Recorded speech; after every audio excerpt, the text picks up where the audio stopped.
Welcome back to our discussion of time, how we think of time, how we organize time, and how perhaps we even use time.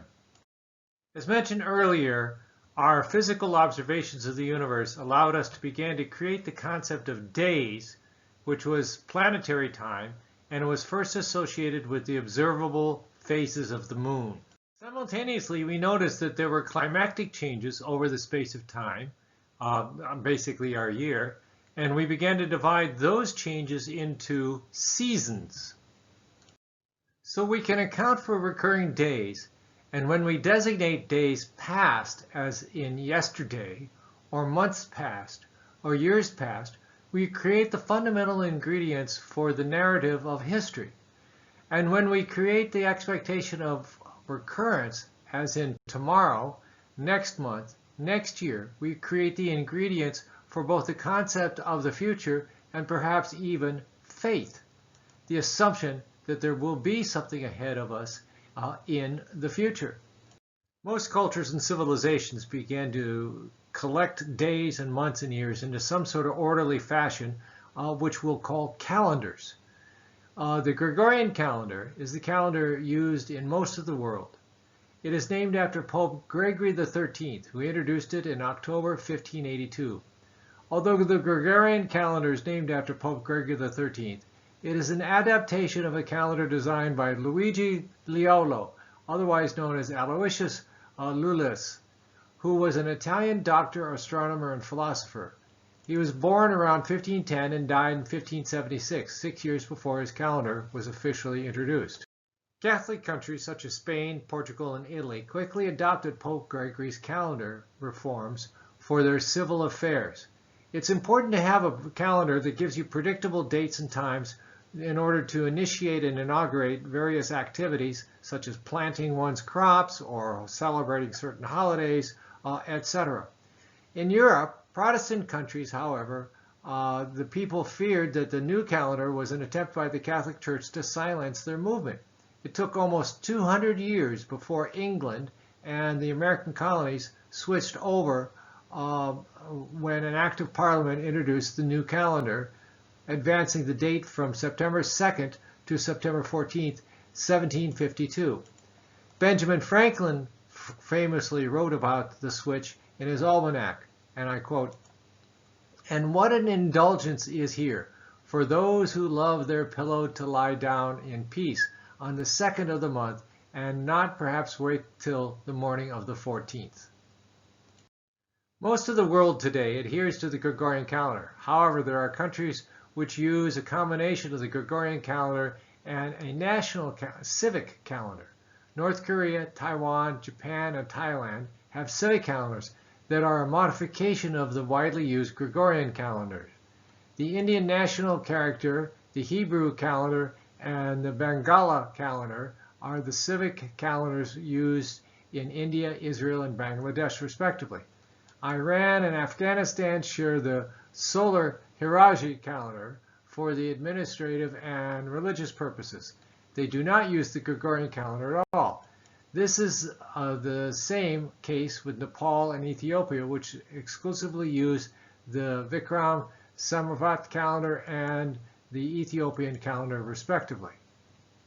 Though there is great conformity of the use of calendars around the world, basically for convenient purposes, to have some sort of unified sense of when something is happening or when something is going to happen.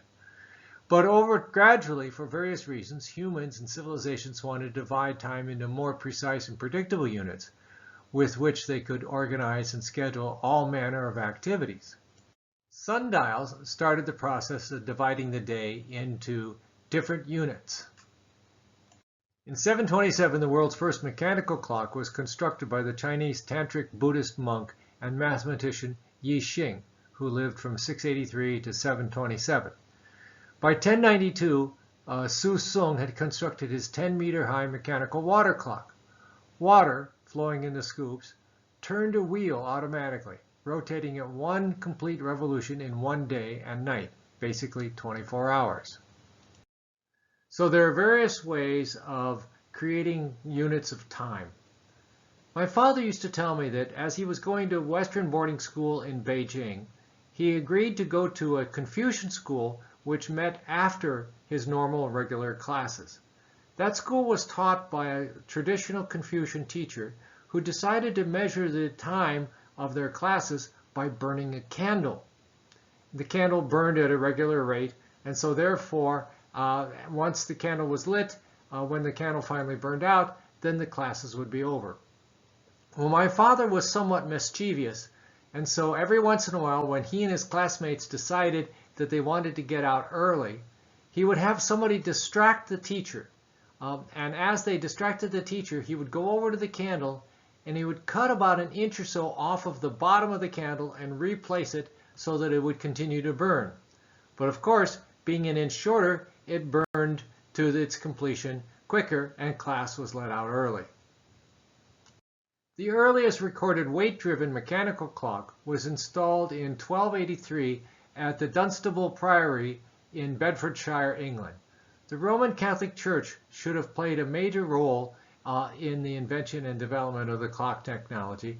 Is not surprising. The strict observance of prayer times by monastic orders occasioned the need for more reliable measurements of time. As more accurate and reliable timepieces and clocks were created, the navigation of the globe by the Western Europeans as they set out to explore the world and later claim much of the world was greatly enhanced. The globe was divided into segments by the creation of fictional, what's known as longitudinal lines. There was one line, the prime meridian, which is the fictional line from the North Pole to the South Pole, going through Greenwich in England and marking 0 degrees longitude from where all other distances are measured. It is the 0 longitudinal line, the starting point for calculating distances across the planet to both east and west. In 1884, a conference was held in Washington, D.C., the International Meridian Conference, where 25 countries participated for a fixed meridian. Greenwich in the United Kingdom was chosen as the main meridian because 2/3 of the world's ships at that time was using it as the main meridian for calculating their navigational progress and their location on the planet.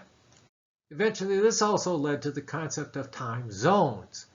Again, starting with the prime meridian going through Greenwich, England, the globe was divided into segments which were basically differentiated by hour units. 1 hour, 2 hour, 3 hour, 4 hour, 5 hour, etc.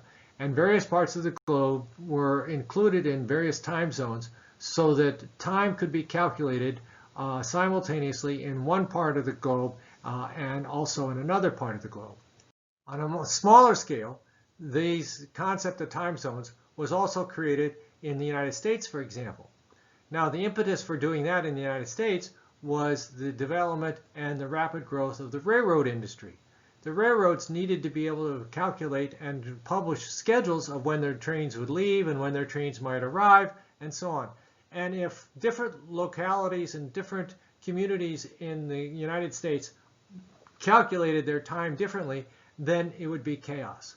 So the United States was divided into 4 time zones for the convenience of transportation. Up until 1949 or so, China also had multiple time zones, as is illustrated by the map on the left side of this slide. But with the advent of the People's Republic of China, the Chinese government opted to have a single time zone for China. Now, we all know that in some cases that creates some problems because the sun time is different as you cross the nation and so on. So 6 o'clock in the morning in Beijing, when the sun is basically coming up, is still very, very, very dark in the west of China. But whatever time it is, wherever you are, I hope you're having happy times. I appreciate that you've chosen to devote a little bit of time to this lesson and to listen to what I have had to say.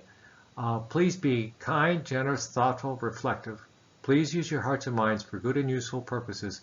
Please stay healthy, and please come back again if, of course, you have the time.